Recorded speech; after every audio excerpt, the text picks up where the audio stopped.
your trials and tribulations with cancer? मेरा diagnosis 2 साल पहले हुआ था। ये नॉन स्मोकर्स में हाई रिस्क रहती है, तो रोज़ का एक चैलेंज रहता है, उसमें कोई शक नहीं है। और एक अनप्रिडिक्टेबिलिटी है लाइफ में बहुत, कि क्या होगा आपको पता नहीं होता है, कि क्या मोड़ लेगी बीमारी। जो सिम्टम्स हुए वो ज़्यादातर लिवर के रिलेशन से हुए। तो रियलिटी यही है ज़िंदगी की, ऐसा लगता है कि हमारे साथ नहीं होगा। Your father was an IAS officer. इसीलिए मुझे लगा कि मुझे किसी जनरलिस्ट या एडमिनिस्ट्रेटिव सर्विस में नहीं जाने का मुझे शौक था। तो आपने यूपीएससी का एग्जाम दिया भी नहीं? नहीं, You did मैंने not कभी- even go in that direction नहीं। with the same position. Do you think UPSC का एग्जाम कम relevant हो जाएगा? Welcome to the syllabus of life. इस पॉडकास्ट के सबसे बेस्ट गेस्ट्स वो होते हैं जो सारे के सारे रूल्स तोड़ देते हैं, जो हमको वो दिखाते हैं जो हम कभी सोच भी नहीं सकते, और ऑब्वियसली जो स्कूल और कॉलेज हमको कभी सिखा नहीं सकते. Today's guest fits that description perfectly. My guest today works like an IAS officer, earns as much as an IAS officer, but never has given the UPSC exam. She knew she did not want to do that. She went into another direction and she is able to do everything that so many people dream of doing, but that's just one of the rules she has broken. She has defied other conventions. She was diagnosed with cancer. She was diagnosed with a very rare form of cancer, और उसके बावजूद she was able to live her life with dignity and grace, and she has a very enlightening perspective, a very refreshing, a very open-minded approach to life, and she is a beacon of hope for many women out there. I am sure this conversation, this podcast is going to go and inspire a lot of people in more ways than one.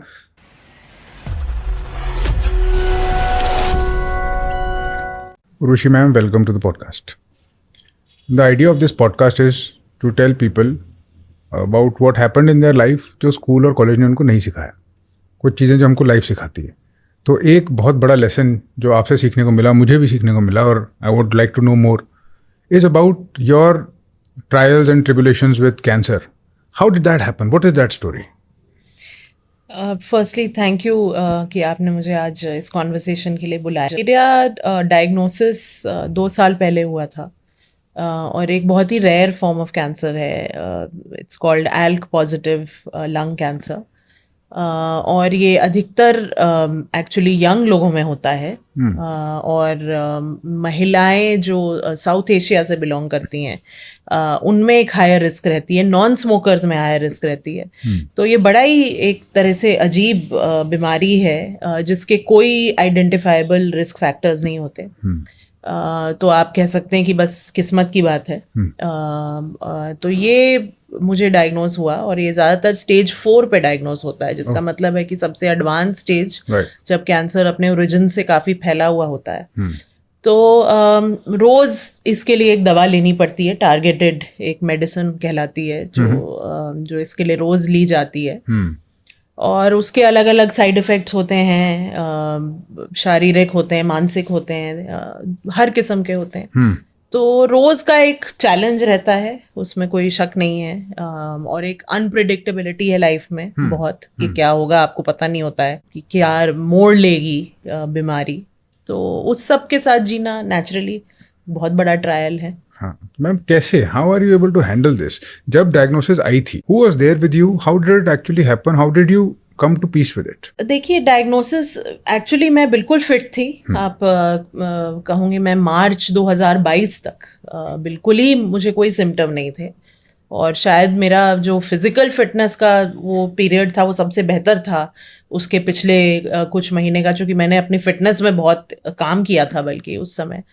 और फिर एकदम से अप्रैल से मुझे बीमारी हुई. जो symptoms हुए वो ज़्यादातर लिवर के रिलेशन से हुए, लंग रिलेटेड कुछ हुआ ही नहीं. और यही होता है कि जब फैल जाता है कैंसर तो कोई ज़रूरी नहीं है कि जहाँ पहला ऑर्गन जो अफेक्ट हुआ है आपको उसी के सिम्टम्स हो, आपको कहीं भी सिम्टम्स हो सकते. तो डॉक्टर्स को भी समझ नहीं आया, और फिर करीब करीब 2 महीने लगे डायग्नोसिस होने में. पूरा बायोप्सी हुई, एक टिश्यू की टेस्टिंग कराई जाती है, जीन्स की टेस्टिंग कराई जाती है. पर ये इनहेरिटेड बीमारी नहीं है, बिल्कुल ही रैंडम एक तरह से है.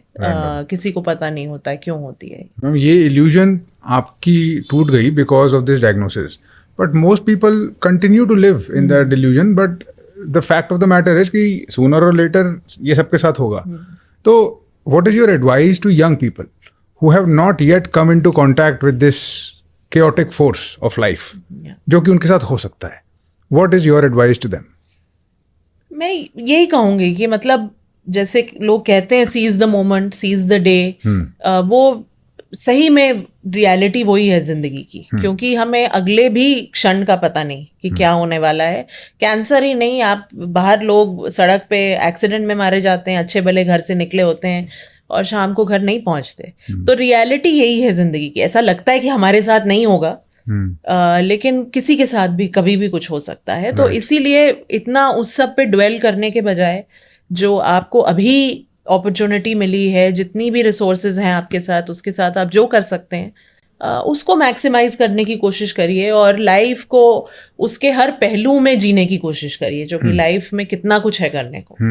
तो मैं कहूँगी इसी बात पे फोकस करना चाहिए. Ma'am, speaking of resources and maximising your life, तो a very interesting aspect of your life is that you come from a family of civil servants. Your father was an IAS officer and many other people are IAS officers in your. Why did you not become one?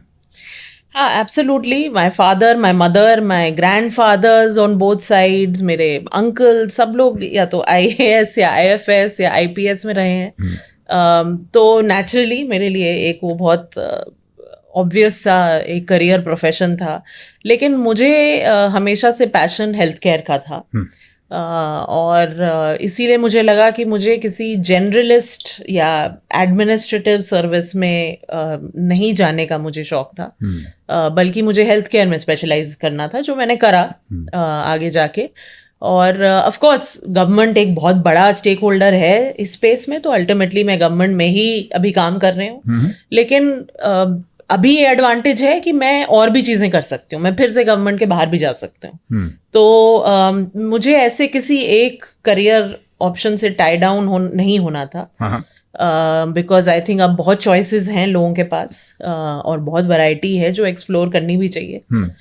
And generalist versus specialist की जो बात थी कि मुझे एक area में specialise करना था, तो इसलिए शायद मैं उस डायरेक्शन में नहीं गई.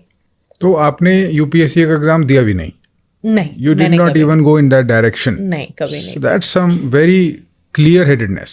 जी. And you faced no opposition from your folks at all? They were supportive? बिल्कुल, बिल्कुल. That's good.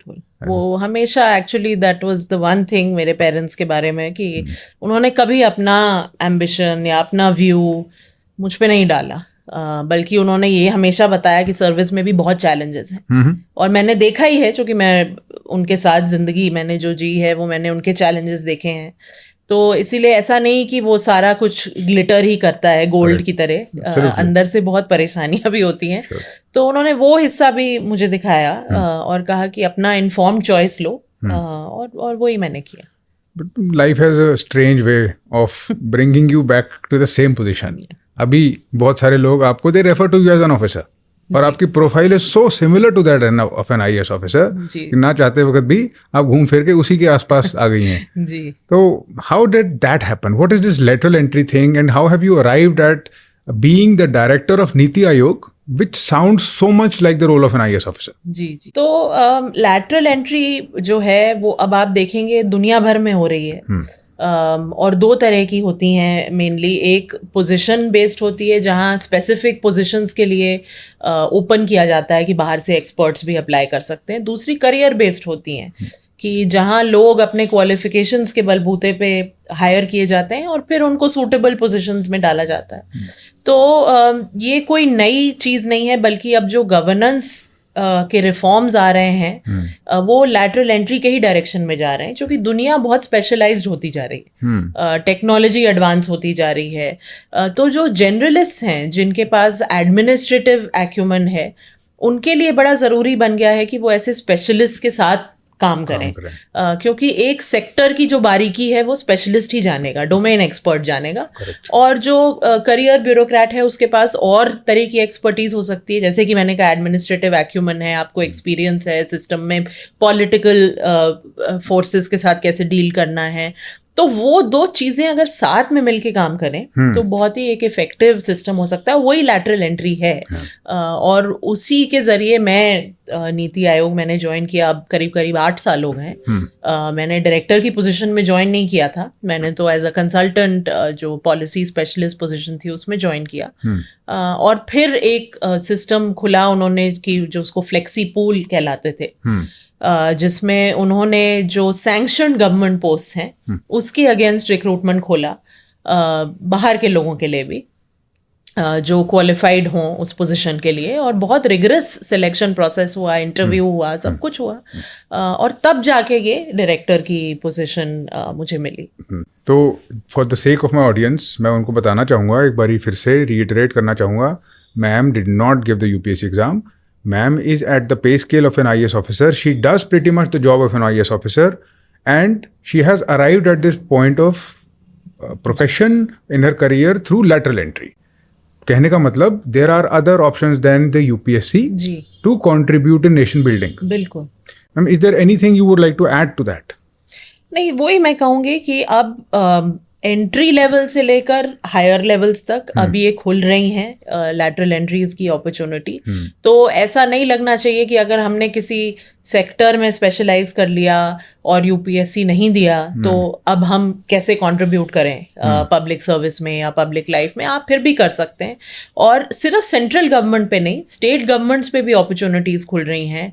आप चीफ मिनिस्टर्स के साथ काम कर सकते हैं, अब तो बहुत तरह के एवेन्यूज़ खुल रहे हैं। मैम, ये जो ट्रेंड है towards lateral entry, which I've been reading about in public administration since I prepared for the UPSC, जी और अब देखने को भी मिल ही रहा है। जी but planning commission, Niti Aayog is an exception to that. जी। डू यू थिंक यूपीएससी का एग्जाम कम रेलिवेंट हो जाएगा? नहीं, देखिए, मैं अभी इसीलिए मैंने कहा कि मैं दोनों ट्रैक्स को कंपटीशन की तरह नहीं देखते हूँ। एंड इनफैक्ट अभी लैटरल एंट्री इतना प्रेवलेंट नहीं हुआ क्योंकि कहीं ना कहीं वो एक लैक ऑफ कंफर्ट है। जो करियर ब्यूरोक्रेट्स हैं उनको, जो डोमेन एक्सपर्ट्स हैं, स्पेशलिस्ट, कि भाई आप किस इंटेंशन मोटिवेशन से आ रहे हैं सरकार में, क्या आप अपना सिर्फ सीवी बेहतर करने के लिए आ रहे हैं। और दूसरी तरफ से जो बाहर से लोग आ रहे हैं उनको भी समझना है कि भाई जो करियर ब्यूरोक्रेट है उसके क्या लिमिटेशंस हैं। तो मुझे लगता है कि जब तक दोनों साइड से ये म्यूचुअल रिस्पेक्ट और अंडरस्टैंडिंग नहीं बनेगी और ये फीलिंग होगी कि आप मेरे टर्फ में आ रहे हैं, तो तब तक ये आइडिया उतना टेक ऑफ नहीं कर पाएगा। Ma'am, speaking of competition, now coming to your understanding of Niti Aayog, तो for the benefit of my audience ma'am, what does Niti Aayog do and what is it that you do in it? तो नीति आयोग, जैसा कि बहुत लोग जानते होंगे, पहले प्लानिंग कमीशन होता था, जिसका एक मेजर पावर होता था स्टेट्स को पैसों के जो एलोकेशन था उसमें उनका काफ़ी से रहता था प्लानिंग कमीशन का। वो अब नीति आयोग नहीं करता है। नीति आयोग एक पॉलिसी थिंक टैंक है।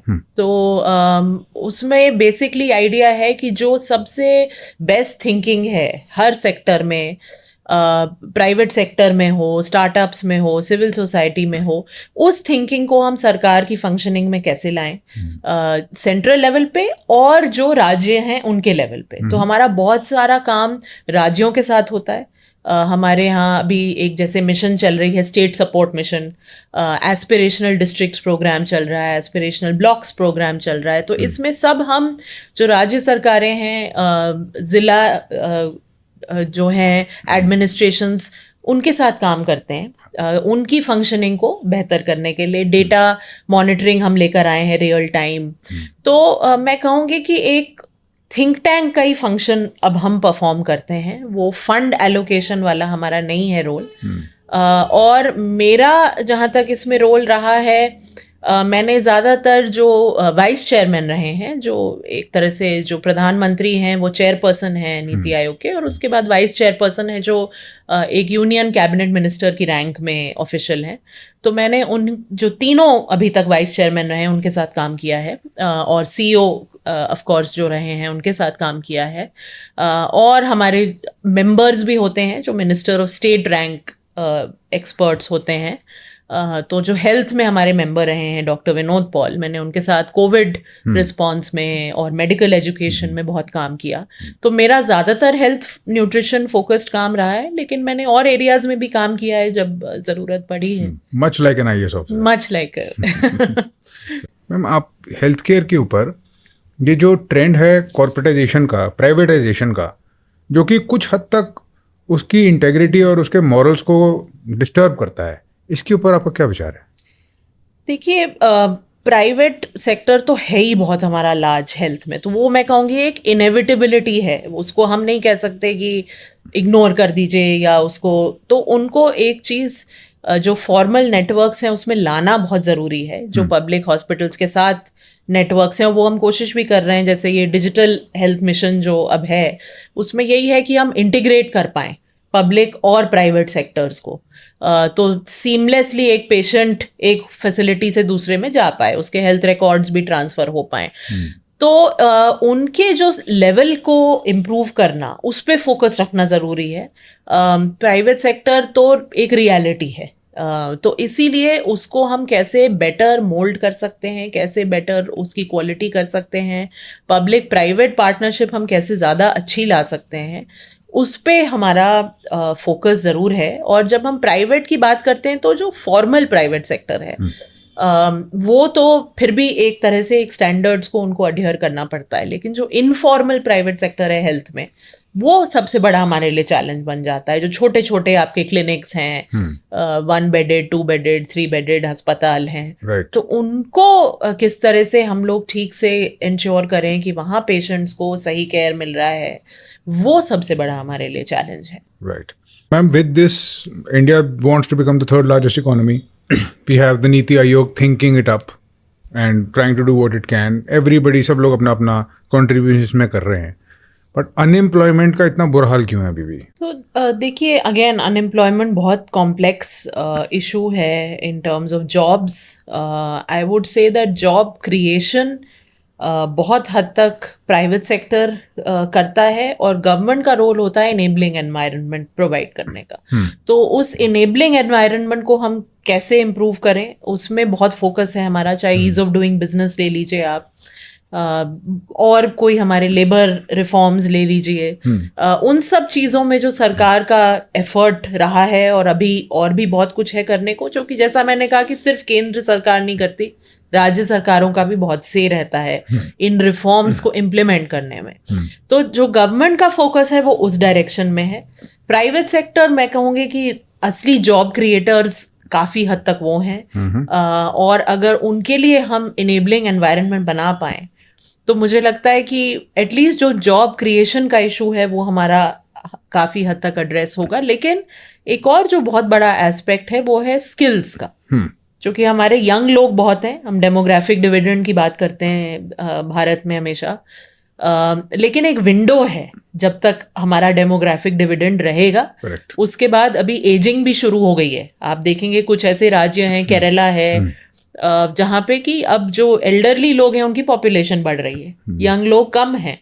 तो इसीलिए इस विंडो को अगर हमें कैपिटलाइज करना है तो स्किल्स में बहुत हैविली इन्वेस्ट करना है, और वो भी एक एंडेवर रह रहा है हमारा पब्लिक सेक्टर की तरफ से, पर प्राइवेट सेक्टर की तरफ से, इंडस्ट्री की तरफ से भी जो स्किलिंग है लार्ज स्केल पे यूथ की, उसमें हमें बहुत फोकस करना है, जो कि तभी जाके हम सिर्फ जॉब्स नहीं बनाएंगे पर इंश्योर कर पाएंगे कि वो अच्छी क्वालिटी की जॉब्स हों, क्योंकि लोग अच्छे स्किल सेट्स के साथ उनमें आएंगे तो उनको अच्छे वेजेस मिलेंगे।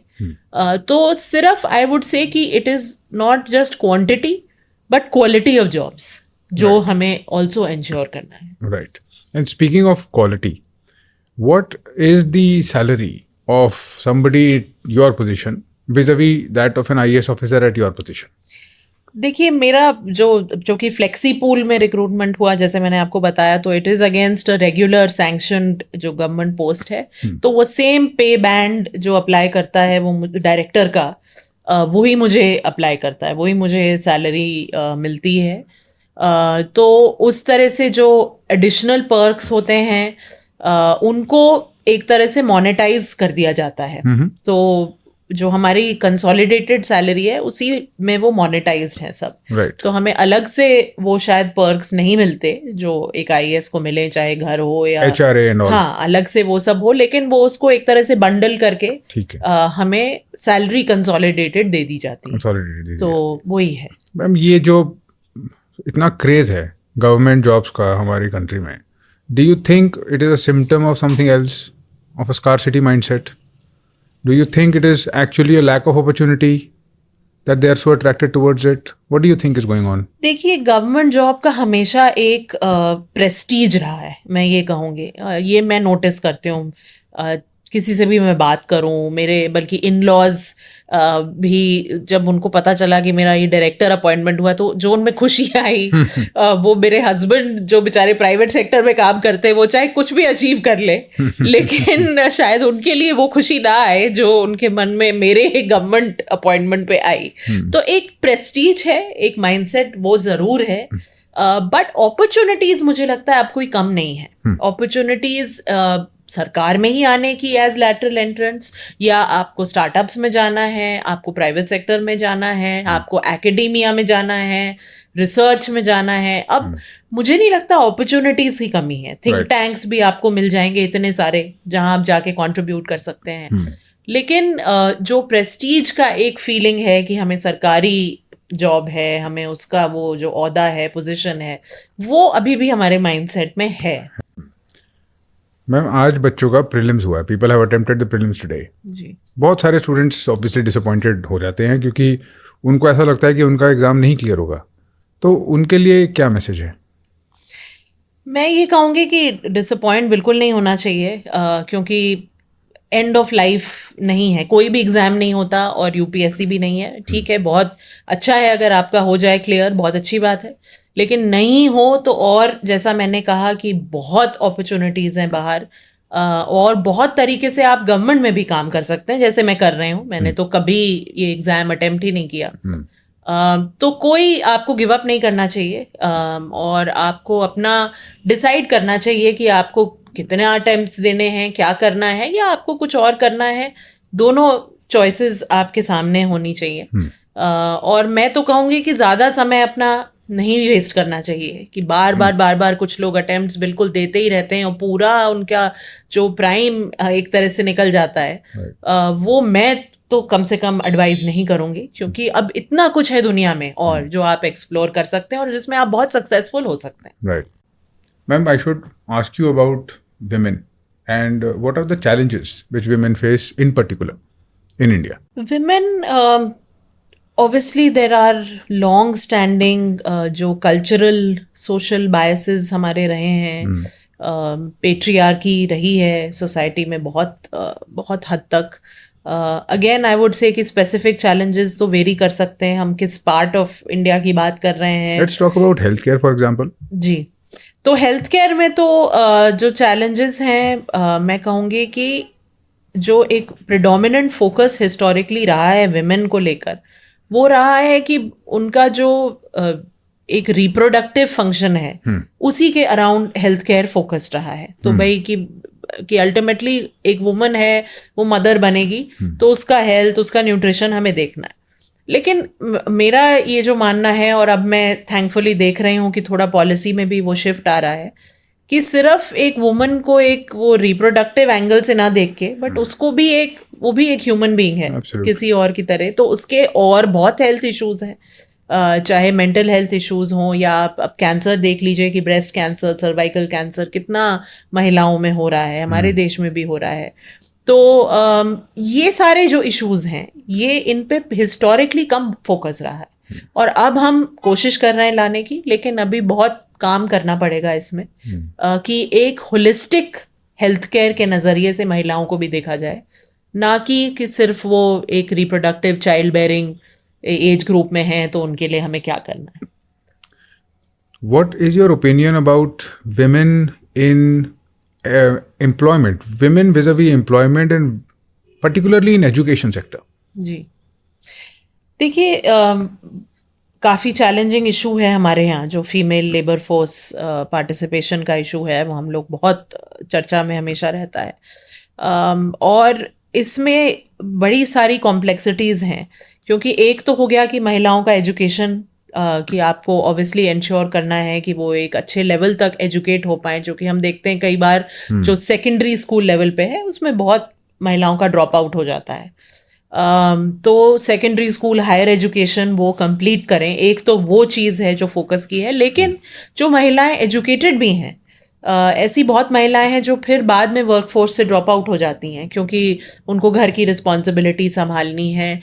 तो जो विकसित देश हैं उसमें अगर आप देखें तो जब हाउस होल्ड की इनकम बढ़ती है तो एक तरह से महिला पे काम करने का प्रेशर कम हो जाता है। हाँ। तो फीमेल जो एम्प्लॉयमेंट है वो गिरने लगता है।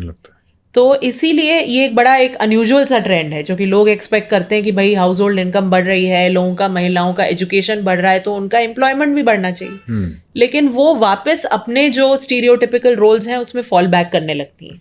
तो वो भी चीज़ हमें इंडिया में आइडेंटिफाई करनी पड़ेगी और उसको भी चेक करना पड़ेगा। जो इनफॉर्मल सेक्टर में हमारी महिलाएं काम करती हैं उनकी कंडीशंस में सुधार लाना बहुत ज़रूरी है क्योंकि वो बहुत ज़्यादा नंबर्स में हैं। तो विमेन के लिए जो सेफ्टी के इश्यूज़ हैं, पब्लिक ट्रांसपोर्ट के इश्यूज़ हैं, बहुत सी महिलाएं आप देखेंगे वो बस इसीलिए नहीं जाती हैं काम पे क्योंकि वो कहती है मैं कैसे रात को वापस आऊँ, सेफ नहीं है, लाइटिंग नहीं है स्ट्रीट्स पे, बहुत प्रैक्टिकल इश्यूज हैं। तो हर तरह के इश्यूज, चाइल्ड केयर कौन करेगा, कहाँ पे होगा, तो ये सब हमें एक बड़ा ही कॉम्प्लेक्स सिस्टम है जिसको एड्रेस करना पड़ेगा, तभी हम महिलाओं को वर्कफोर्स पे उस लेवल तक ला पाएंगे। मैम आपने you have spoken at length about hygiene and women hygiene, why is that such a big issue? और वो इतनी बेसिक चीज जो सबको समझ में आती है। जी, everybody has mothers and daughters. Everybody realizes the issue. You can't go out and you can't hope to find a very nice, decent toilet. जी, जी. They are not able to do what other men are able to do so conveniently. जी. This is a completely absurd situation. I personally despise it. जी. What is being done about it? देखिए, again जो कम से कम individual toilets है उस पर हमने काफ़ी प्रोग्रेस तो किया है, बट वही मैं कहती हूँ कि ये वन टाइम चीज़ नहीं होती है। टॉयलेट्स जब तक आप मेंटेन ना करें, उनको रेगुलरली फंक्शनल ना रखें, तो आपका काम कभी इसमें कंप्लीट नहीं होता है। लेकिन प्रोग्रेस हुई है कम से कम उस एरिया में। पर पब्लिक टॉयलेट्स जो हैं, इंस्टीट्यूशनल टॉयलेट्स हैं, उसमें अभी भी हमें बहुत काम करना है, उनकी मेंटेनेंस पे। स्कूल में टॉयलेट्स हैं तो बेशक टॉयलेट बन गया हो लेकिन मेंटेन हो रहा है कि नहीं, साफ़ सुथरा है कि नहीं, साबुन है कि नहीं, रनिंग वाटर है कि नहीं। फिर आपने जो बात की मेंस्ट्रुअल हाइजीन भी महिलाओं के लिए बहुत बड़ा इशू होता है, तो उसके लिए सेफ डिस्पोजल जो है सैनिटरी नैपकिन्स का, उसकी सुविधा है कि नहीं। तो ये सब चीज़ों पे अभी काम होना बहुत हद तक बाकी है, बहुत काम होना है इस पे। और मैं कहूँगी कि इसमें भी एक माइंडसेट इशू भी आता है कई बार। इसमें भी लेके बड़े टैबूज हैं, सोशल टैबूज हैं मेंस्ट्रुएशन को लेके खास तौर से, कि महिलाओं को मतलब बिल्कुल अलग तरह से ट्रीट करना है इस समय, या तो ये सब चीज़ें अभी भी हमें बहुत एड्रेस करनी है एक लोकल लेवल पे जाके। तो वो कोशिश ऑन है, पर वो मैं कहूँगी कि सिर्फ सरकार नहीं कर सकती, कभी कोई सरकार पूरी तरह से वो उसको एड्रेस नहीं कर पाएगी। तो वो सिविल सोसाइटी जब तक बहुत बड़े तरीके से नहीं आएगी, सिटीजन्स खुद जो हमारी कम्युनिटीज़ हैं वो नहीं जुड़ेंगी, तब तक ये बदलाव लाना, जो कि बहुत बड़े सोसाइटल इश्यूज हैं, तब तक मीडिया जो है अगर वो अपना रोल नहीं प्ले करेगी तब तक हम इसमें बदलाव ला नहीं पाएंगे। About the syllabus of life, what are the things that you wish school and college had taught you, failed to teach you, जो आपने खुद सीखी हैं, आपकी लाइफ ने आपको सिखाई हैं और जो हम अपने ऑडियंस को बता सकते हैं now because we have the luxury of the internet, और उनको पता होनी चाहिए? मैं कहूँगी कि जो एक सॉफ्टर स्किल्स होती हैं, एम्पैथी, हमें कोई नहीं बताता ये चीज़ें, या तो आप खुद ही उस नेचर के हैं, और अगर आप नहीं हैं तो फिर छोड़ दिया जाता है। एम्पैथी है, काइंडनेस है, और मैं ये कहूँगी क्यों इम्पॉर्टेंट है ये एम्पैथी, क्यों इम्पॉर्टेंट है। एक तो आपके इंटरपर्सनल रिश्ते सुधरेंगे क्योंकि आप दूसरे इंसान का पर्सपेक्टिव समझने की क्षमता रखेंगे, और आपके प्रोफेशनल जो इक्वेशंस हैं, क्योंकि मैंने देखा कि जब मैंने काम करना शुरू किया तो इतने सारे स्टेक होल्डर्स के साथ मुझे काम करना था। सरकार में लोग हैं, प्राइवेट सेक्टर में है, सिविल सोसाइटी में है। मेरा काम पहले जब मैं डेल फाउंडेशन में थी तो मैं अर्बन स्लम्स में काम करती थी, और वहाँ जाके अगर मेरे पास एम्पैथी नहीं होती, अगर मैं उन लोगों का पर्सपेक्टिव नहीं समझ पाती, तो मैं अपने प्रोग्राम्स नहीं इम्प्लीमेंट कर पाती। तो वो मुझे लगता है कि ये तो सॉफ्ट स्किल है, मतलब इसका कोई वैल्यू नहीं है। हम लोग सिर्फ हार्ड स्किल्स को वैल्यू करते हैं कि भाई आपको कैलकुलेशन करना आना चाहिए, आपको ये न्यूमेरिकल सॉल्व करना आना चाहिए, लेकिन जो सॉफ्ट स्किल्स हैं वो बहुत अहम है ज़िंदगी में। और मुझे ऑल्सो लगता है कि डिफिकल्ट इमोशंस को कैसे मैनेज करना, कॉम्प्लेक्स इमोशंस को कैसे मैनेज करना, ग्रीफ, हमारे सोसाइटी में तो ग्रीफ के बारे में किसी कोई कुछ बताता ही नहीं है। जब आपके साथ हो जाता है या किसी के साथ होता है तब आपको पता चलता है कि अच्छा ऐसी भी कोई चीज़ है। तो ये मुझे लगता है कि बड़ी कोर लाइफ स्किल्स होनी चाहिए। मुझे नहीं लगता कि आप कोई टेम्पलेट या फॉर्मूला दे सकते हो किसी को, अल्टीमेटली आपको जीना पड़ता है, लेकिन सर्टनली आप एक सेंसिटाइजेशन कर सकते हो किसी को। आप एक, जब वो बच्चा है या एडोलेसेंट है, उसको सेंसिटाइज ज़रूर कर सकते हो कि आपकी ज़िंदगी में ये समस्याएं आ सकती हैं और आपको इससे जूझने की हिम्मत, क्षमता बनानी पड़ेगी, और ये कुछ तरीके हैं, इस तरह से आप हेल्प के लिए सीख कर सकते हैं। ये चीज़ें भी अगर सिखाई जाएं तो मुझे लगता है कि एक इंडिविजुअल के लिए बहुत फ़ायदा रहेगा। आपने हेल्थ केयर में काम किया है और आप मोरलेस एक IAS ऑफिसर की तरह ही आप आज की डेट में काम करती हैं। आपको कभी कभी फ्रस्ट्रेशन नहीं होती पॉलिटिकल लीडरशिप से या द हायर पावर जो है वहाँ पे बैठे बैठे, जो कि ऑब्वियसली कुछ हद तक तो डिस्कनेक्टेड होंगे ही उस ग्राउंड लेवल से? Don't you feel little bit frustrated?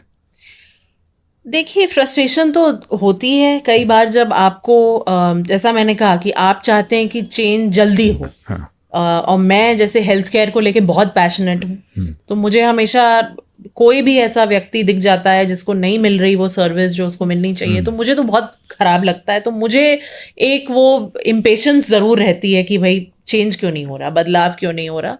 लेकिन आई थिंक सिस्टम में रह के मुझे ये भी समझ आया है कि एक है कॉम्प्लेक्सिटी, और हमारा देश इतना छोटा सा, ना आबादी है, ना इतना स्ट्रेट फॉरवर्ड है, कल्चरली सोशली बहुत डाइवर्सिटी है। तो इसमें चैलेंजेस आएंगे, इसमें समय भी लग सकता है कि आप जो करना चाहें उसमें समय लगे, लेकिन आपको अपनी कोशिश करते रहनी चाहिए। I think I have learned कि मैं अपनी जो ये फ्रस्ट्रेशन को इसी तरह से कम कर सकती हूँ कि मैं अपने एक्शन के डोमेन में लाके उसको छोड़ूं कि भाई मैं क्या कर सकती हूँ, मैं उस पर फोकस करूँ। मैं ये ना सोचूं कि अरे भाई बड़ा क्या देश में क्या हो रहा है, कुछ नहीं हो रहा, ये हो रहा है, वो हो रहा है, पर ये सोचूं कि भाई मैं आज क्या कर सकती हूँ जो इसमें कुछ फ़र्क ला सकता है, चाहे 1% का फ़र्क लाए, 2% का लाए, लेकिन वो सब काउंट करता है। तो इसीलिए आई थिंक उस फ्रस्ट्रेशन से ज़्यादा मेरे लिए इम्पोर्टेंट है कि मेरा एक्शन क्या है, मेरा कंट्रीब्यूशन क्या है, जो कि जैसे मैंने कहा कि सारी वो इतनी बड़ी पिक्चर मेरे हाथ में है नहीं, मेरे कंट्रोल में है नहीं, लेकिन जो मेरे कंट्रोल में है वो मुझे करना चाहिए, और वो मैं पूरे पैशन और डेडिकेशन से करती हूँ। Ma'am, it was a wonderful conversation, बहुत अच्छी कॉन्वर्सेशन थी, और बेस्ट कॉन्वर्सेशन शायद वो होती हैं जिससे आपको कुछ खुद सीखने को मिले। आपसे बात करने के बाद बहुत कुछ सीखने को मिला। सबसे बड़ा पॉइंट मेरे लिए as somebody who is a mentor is to give more information about the lateral entry, where the forms are, actually exactly करना क्या है लोगों को।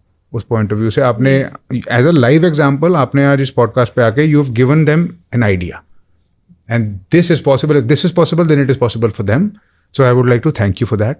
आपके साथ सारी conversation, whether that was on women or on employment or about your own journey with cancer or about the philosophy and the syllabus of life, was very good and much better than I expected. Thank you once again.